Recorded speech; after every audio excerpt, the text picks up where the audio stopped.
If that sounds unpleasant, imagine using snow in the winter. Because they did. Before everyone collectively decided that bathing was suspicious and probably a sin, public bathhouses were actually thriving in medieval Europe.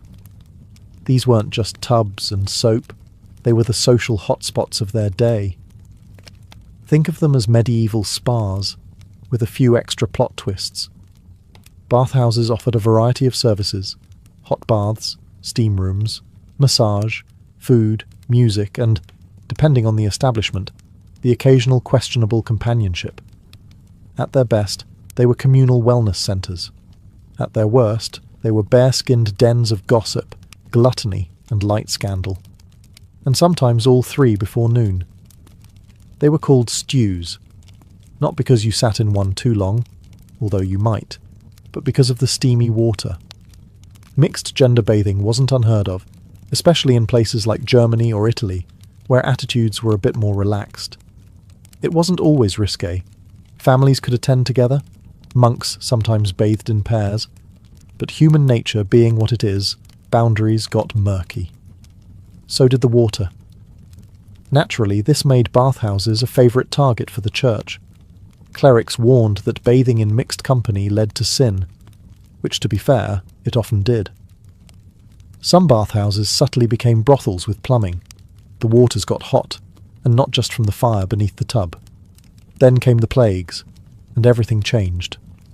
When diseases like the Black Death struck, bathhouses were blamed. Doctors believed open pores invited disease, and since warm baths opened pores, well, the math added up in a we don't know about germs sort of way. Bathhouses shut down, reputations tanked, and suddenly the public bath was out. Permanently. Some regions held onto the tradition a bit longer.